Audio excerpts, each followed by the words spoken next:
How we warm up for a bench press. I'm processing space and CQB, 24 screws from here to here. I couldn't do this 2 years ago. Gonna push his left hand into the wall and rotate open. Or here is now this upward rotation of the scap around the rib cage. Bench press today here with DJ Shipley with GBRS Group, and we're gonna go through how we warm up for a bench press. DJ has been through quite a bit with his shoulders. He can quite tell you about it. Multiple. So looking at shoulder replacement now, but I've got 24 screws from here to here.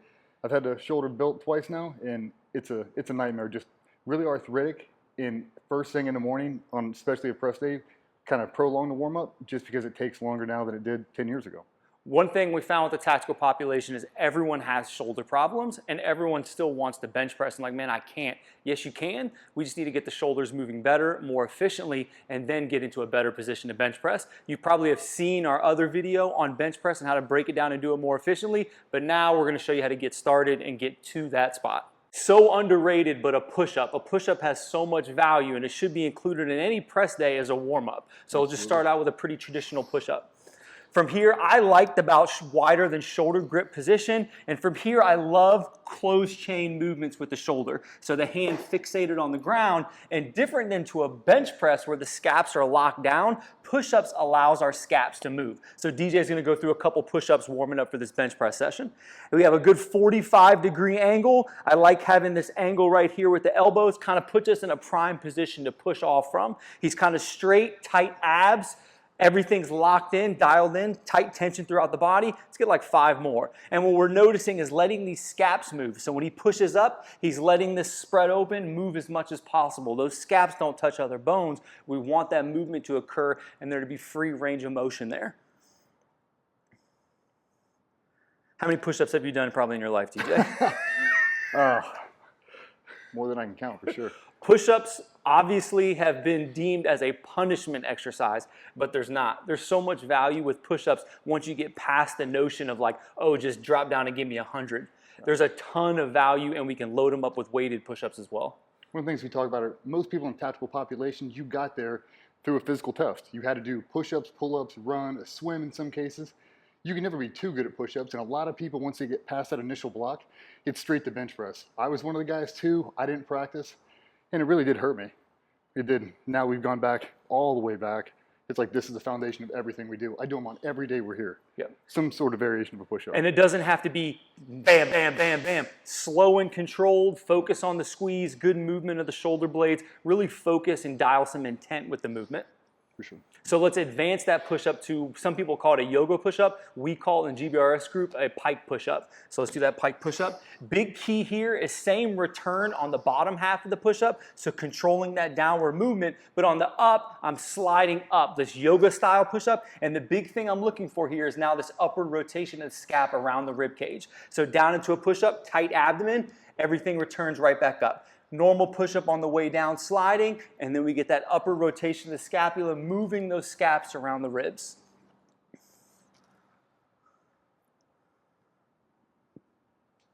Money. I love this one because it's no secret, being vertical, holding boats, holding logs, so much issues with shoulders overhead, and it's not something we want to run from. People think, oh, I have shoulder issues overhead, I can't ever go overhead. You just need to train to that position, and to me, a Pike push-up is a great step in the right direction. So I like the Pike push-up, especially coming back from all my shoulder injuries, everybody else who has them. It's the confidence. And jumping back on a bench press is pretty intimidating after you've had an entire shoulder rebuild and you've had 6 months of physical therapy. This was really good. Guys that are struggling to get back into overhead pressing, handstand push-ups, that's a huge dynamic move, and you really have to have some confidence getting back into it. And being able to load myself at full extension, put all the pressure on my shoulders, and be able to feel that confidence, it really tipped me over the edge and gave me, you know, everything we need to get back on the bench press. Absolutely. And everything else we do. The yoga push-up has been huge for us, and we do them at least once or twice a week. Oh yeah, for sure. Pretty consistent in our program. And next, let's go to that closed chain rotation. So we've done a regular push-up, we've done a Pike push-up. Now we're gonna challenge that shoulder joint for what the ball and socket that it is. So all from here he's gonna do is root that arm into the ground, staying tight, bringing that tension up to the tricep, up into the lat. He's gonna rotate his left arm up to the ceiling. Hold this position. From here, I have that scapular retraction along the back side, and he's challenging this ball and socket joint for what it is. So let's rotate back down to the ground, and then we're gonna alternate sides. Once again, reaching up, don't think behind you, think pushing straight up to the ceiling. Switch. Switch. Really trying to overemphasize the reach to try to get one more opportunity to make that limb as long as I can, stretch out the lats, my rear delts really get bound up, and I feel like this gives me a little bit of unrestricted movement if I really try to overemphasize it. When it comes to the mobility that we include in the program, I get asked often, like, oh, we do all the strength training, we do all the normal movements, the overhead pressing that everyone else does, but it's these fine details. It's prepping those joints for movement, it's taking care of things, and if you don't have issues, it's preparing things so you don't have issues down the road. How many times have you heard, I wish I would have done this 10 years ago? How many times have I said that? Every day? When I first met DJ, I mean, we've been through this, I mean, for years now, but how many times he's been like, dude, I wish I would have done this. It's funny because the reason you didn't do this 10 years ago is because you felt great 10 years ago. It's really hard to get through and bite off on that ego of I should be doing these prehab, these preparatory movements, but holy crap, man, it's the difference. It really is. We talked about my bench press warm up. I'd walk in, 135, a set of 10, 225, and we're going. And now I look at it, I couldn't imagine doing that now. I couldn't imagine doing that, 45, 50 years old, and that's really what I want to do, is I want to be able to do this program well into my 60s. Like, something maintainable, you can just keep going. That's the end goal for me. We train, like me and DJ talk all the time, we train for tomorrow. We train to continuously do this every day. This isn't a 6-week fat camp. This isn't heavyweights with Ben Stiller. The goal here is to do this forever. Yeah. So then let's isolate that shoulder a little bit now. So let's go down on our belly. Let's do some hovers. These were my favorite. So now just kind of really getting serious with that shoulder joint, focusing, and we've done the closed chain movements. That joint has some blood flowing, things are feeling good. From now, DJ's eyes are going to be down to the ground. He's going to squeeze his glutes, so we're not arching that back too much, getting some tension through the body. And here he's just going to do double rainbows. So just doing double rainbows. There's not going to be much movement in here, but I'm just challenging that joint probably in a different pattern. We're so quick to go overhead, we don't ever really want to address warming up this posterior side of the shoulder capsule. So we'll just get like 10, 12 of these, just kind of what feels good. And we're going to advance to this now to those angels. So we'll go hands behind the head, DJ. One other thing I do with this is after I've done a couple of reps, I extend my palms and I let them drag on the ground, and it really gives me a lat stretch. Anytime I go in for a massage, they grind out my lat and it really opens up my range of motion in my shoulders. So take this opportunity to try to max out that stretch and get a couple more in. That's a great point, because the shoulder joint does not work in isolation. The lat is involved in the shoulders movement, the scap, the ribs, the serratus anterior. There's a lot involved with the shoulder movement. So like what DJ just said, you're like, what's the lat have to do with being overhead? It has a lot to do with being overhead. And if you're bound up, maybe you just did a killer pull-up workout, you're like, man, I can't get into this front rack for front squats, or I can't get overhead pressing. Well, there's probably a lot of recovering going on, tissue remodeling with that lat. Absolutely. So now let's go to the shoulder angels. So we kind of just moved, I think, a very easy position to be in. And now we're going to get a little dynamic, challenging that rotation of that shoulder joint with an open chain movement. And you're just kind of working around, behind the head, and then bringing it back, getting some good articulation in that shoulder joint as you work it around. It was funny, a couple years ago when I first met Vernon, this is my end goal after a shoulder rehab. I have a pretty extensive skydiving background, and part of the body position in skydiving is you wave off, you have to reach back and deploy your main parachute. I didn't have the range of motion to pull so much so that I had to buy a new parachute container that was modified for me to be able to reach it. And then I got with Vernon, and it's kind of cured it, but Cole's in the same issue. You can't reach for your handles, you can't do your checks, and you have to be able to fly in this position really, really comfortable.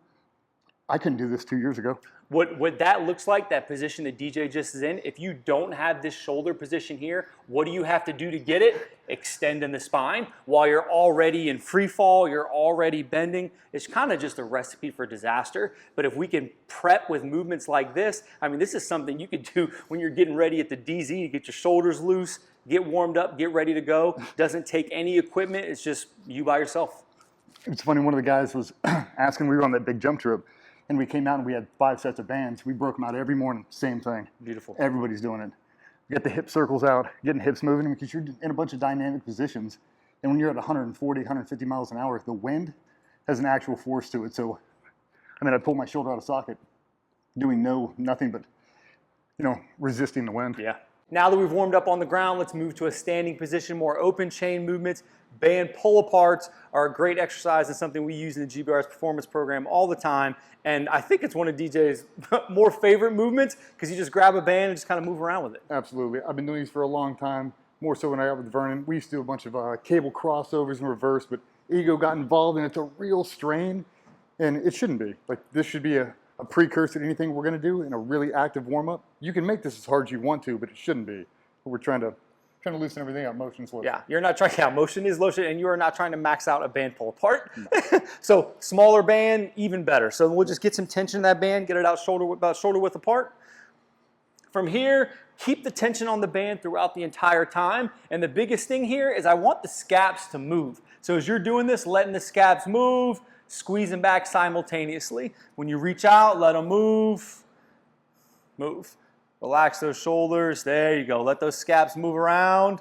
Bring it back, squeeze. Let those scaps move around. Simultaneously retract, posterior delt, reach. So we're getting a lot of movement in the scaps, tension on the bands, easy movement, something you could do between reps on the bench press to kind of keep that backside strong, keep it stable, but also something we can use to prep for the bench press. For sure. Yeah, one of the things we see with a lot of guys, we were at a high school not too long ago when guys are trying to impress you. They double it up and they start getting like a 45. They can barely get it. You shouldn't have a grimace on your face. It should be, active flexion. I mean, you can feel it. You can feel everything tighten. If it's too much, you get to hear it. You have to start pushing your sternum out, widen up your grip, make it a little bit smoother, but make sure everything's symmetrical. I know a lot of times my right side, the side I favor, so sometimes I'll start to crank more at the left. So I do it in front of a mirror to make sure I'm equidistant. Not cattywampus, but yeah, I am always bounding up my shoulders. I'm always doing some weird stuff my neck. So there's cues like tongue in the roof of your mouth, everything else. It always helps me.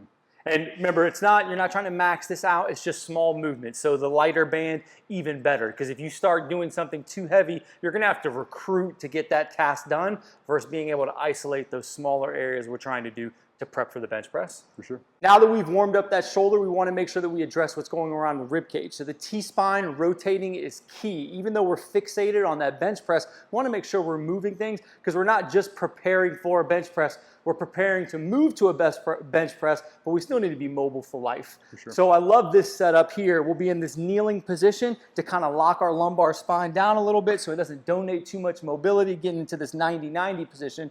And from here, he's going to go left arm up onto the wall, right hand together, and from here he's just going to push his left hand into the wall and rotate open, eyes following his hand, and then bringing it back. More isn't better here. It's whatever you have. I'm just trying to feel something, exhaling through with that open, and then bringing it back together.